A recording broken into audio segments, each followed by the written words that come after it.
Ahoy there, fellow boat nuts. Today we're going to really get our hands dirty with a deep dive into used sailboat inspections. Yeah, going way beyond just a quick look-see. We're talking about getting into the nitty-gritty of what makes a used boat seaworthy. And hopefully saving you some major headaches and maybe even some cash along the way. Exactly, because, let's face it, a shiny coat of paint can hide a multitude of sins. Truer words have never been spoken. One of the articles we're looking at today really drives this point home about fiberglass boats. They can look absolutely stunning on the outside, but beneath that pretty gel coat could be a whole world of trouble brewing. It's like that old saying, don't judge a book by its cover, except with sailboats, it's more like, don't judge a hole by its shine. Exactly. And this article had a pretty crazy story about a sailboat that looked almost brand new on the inside. Oh yeah, what happened? Well, the new owner was stoked. Everything seemed perfect. But then they finally got around to checking the mast base. You know, where the mast is stepped into the hull. Oh. Yeah. Is right. It was completely rotten. Apparently, the seller had tried to mask the smell with air freshener. Oh no, that's a classic trick. If you're smelling air freshener on a boat tour, that's like waving a giant red flag. Totally. So how can we avoid falling for these cosmetic traps?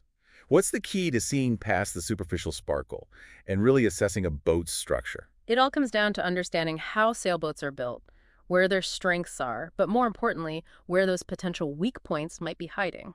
So it's kind of like being a boat doctor. Ah. You need to know the anatomy, not just how to treat the symptoms. Exactly. You got to know what's going on under the surface to make a good diagnosis. Okay, so let's say you're touring a used boat for the first time.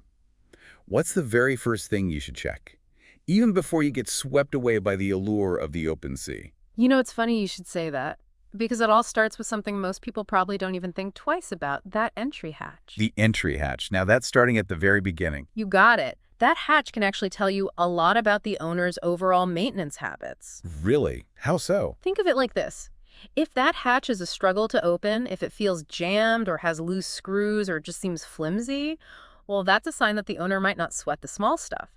And on a boat, the small stuff can turn into big problems real quick. You know, I've actually been in that situation where you're trying to gracefully squeeze through a hatch that's obviously seen better days. And in the back of your mind, you're thinking, if this is how they treat the entryway, what else has been neglected? Exactly. That awkward struggle is actually valuable information. Right. Note to self, pay attention to those first impressions. Absolutely. They can be super telling. Okay, so the entry hatch is clue number one.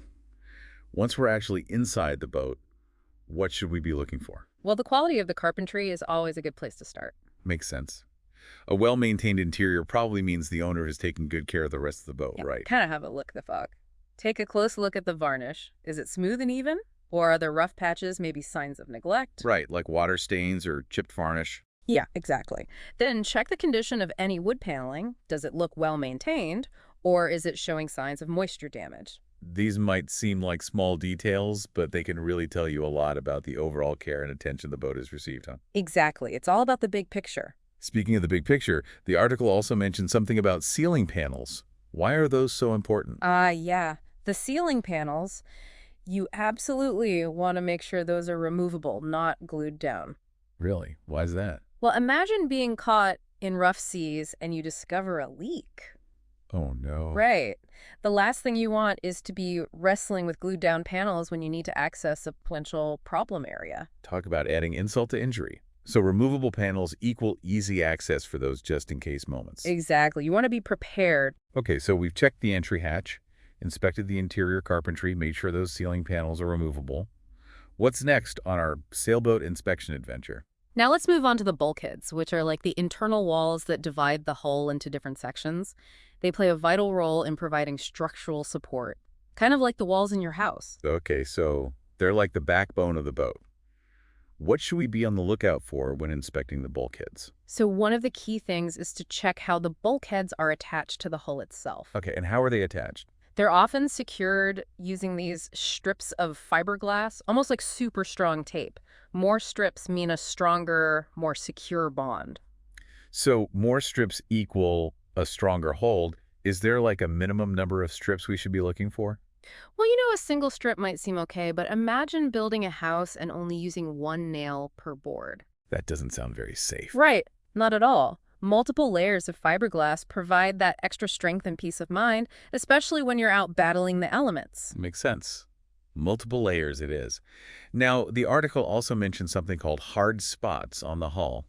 What exactly are those, and should we be worried about them? So hard spots are exactly what they sound like. They're areas where the bulkhead is directly contacting the hull, and that creates a point of rigidity.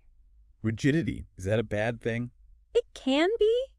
You see, ideally you want a little bit of flexibility in the hull, allowing it to flex slightly with the waves. So it can move with the water. Right. Think of it like stepping on an empty soda can versus a tennis ball. Oh, I see where you're going with this.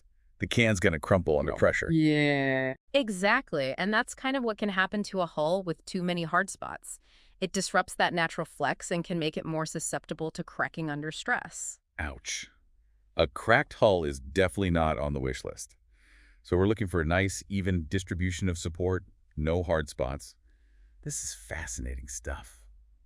It's amazing how much we can learn about a boat just by knowing where to look. Right. It's all about knowing what to look for. What's next on our inspection checklist?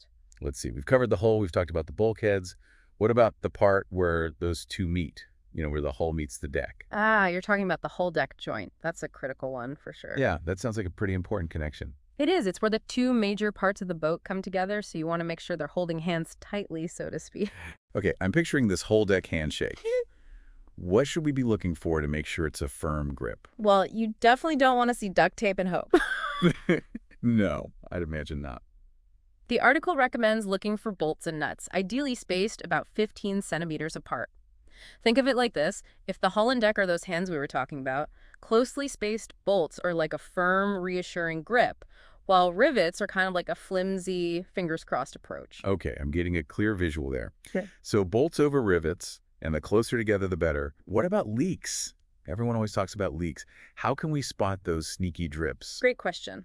The hull deck joint is definitely a prime suspect for leaks, especially around areas like lockers in the anchor. Well, so put your detective hat on and start looking for any telltale signs of water damage. Like what? What should we be looking for specifically? Keep an eye out for discoloration, streaks, or soft spots. Anything that looks suspicious. Right, because water has a way of leaving its mark, doesn't it? Now, the article mentioned something about decks being built with a sandwich structure. What does that mean, and how does it affect our leak detection mission? So imagine a delicious sandwich. You've got your outer layers of bread, and then the good stuff, the filling in between. A lot of decks are built the same way. 2 outer layers of fiberglass with a core material in the middle. What kind of core material are we talking about here? Could be balsa wood, foam, a few other things. Interesting. And how does this sandwich construction affect leaks? Well, water can actually travel within that core material before it shows up on the surface. Oh, wow. So it's like a hidden plumbing system running through the deck. Exactly, which can make leak detection a bit trickier. That does make things a bit trickier. So how do we check for those hidden leaks? That's where the bilge comes in. It's essentially the lowest compartment inside the hull where any water that gets in will eventually collect. Think of it like the basement of the boat. The boat's basement. Got it. And what should we be looking for down there? You want to inspect it carefully for any signs of water intrusion, puddles, stains, or that white powdery residue that can indicate the presence of hydrolysis. Hydrolysis. Okay, that sounds a little intimidating. What is it exactly? So hydrolysis occurs when water, especially water that's a little funky. Funky how? Well, you know, seawater mixed with maybe a little diesel fuel, a touch of oil, whatever else might have found its way down there over the years. Ah, okay, I see what you mean by funky. Yeah. So this boat cocktail sits in the bilge, and then what? Over time, this mixture can actually break down the resin that holds the fiberglass together, weakening the hull from the inside out. So it's like a slow poison for fiberglass. You got it. Mm. That's why regularly inspecting the bilge for signs of hydrolysis is so important. It can save you a lot of headaches and expenses later on. Got it. Check the bilge regularly, and don't let that cocktail sit around too long. We've covered the hull, the deck, this all-important joint, and even ventured into the depths of the bilge. What's next on our inspection adventure? What about the thing that makes the boat actually sail? Can't forget about the mast. That's like the engine of the boat, but powered by wind instead of fuel. You want to make sure it's in tip-top shape. That makes sense. So how do we inspect something as tall and as important as a mast? While a professional should really do a thorough inspection of the mast itself, there are some things you can check out below deck that might point to potential issues. Oh, really? Like what? For example, check the doors near the mast. Do they open and close smoothly, or are they sticking? Sticking doors. I Mhm. wouldn't have thought of that. What does that have to do with the mast? It might seem unrelated, but a sticking door near the mast could be a sign that it's putting pressure on the deck, which could mean there's a problem with the mast step or other supporting structures. Wow, who knew a sticking door could tell us so much? It's all connected. So we're looking for any signs of unusual stress or movement around the mast. What about things like cracks or other visible damage? Absolutely. Keep an eye out for any cracks in the deck or hull around the mast step, as well as any signs of water damage or rot. And of course, take a good look at the mast itself. Are there any signs of corrosion, dents, or other damage? This is where a good pair of binoculars could come in handy. Absolutely. And don't be shy about asking the seller about the mast's history. Has it ever been damaged or repaired? Has the rigging been recently inspected? Knowledge is power when it comes to buying a used boat. Speaking of knowledge, we've covered a lot of ground here, from the hull to the deck, the bilge to the mast. It's amazing how many factors go into making sure a sailboat is seaworthy. Before we move on to the next part of our deep dive, any other insights or advice you want to share about inspecting these structural elements? I'd say the biggest thing to remember is that it's all about looking beyond the surface and thinking about how all these different components work together to create a safe and reliable vessel. Don't be afraid to ask questions, get in there and really look around, and most importantly, trust your gut if something doesn't feel right. I like that. Trust your gut. Yeah, Sort of like a sixth sense for boat buyers. exactly. Speaking of gut feelings, I have a feeling there's a lot more to cover in our sailboat inspection journey. You're right. We've only just scratched the surface. We still need to dive into the systems that make a sailboat go. Yeah. The engine, the plumbing, the electrical, those are all critical components that deserve their own deep dive. They absolutely do. And we want to make sure we give our listeners all the tools they need to make an informed decision, so we'll save those systems for another episode. Sounds like a plan. It's better to take a deep dive into each aspect of sailboat inspection than to just skim the surface of everything. I completely agree.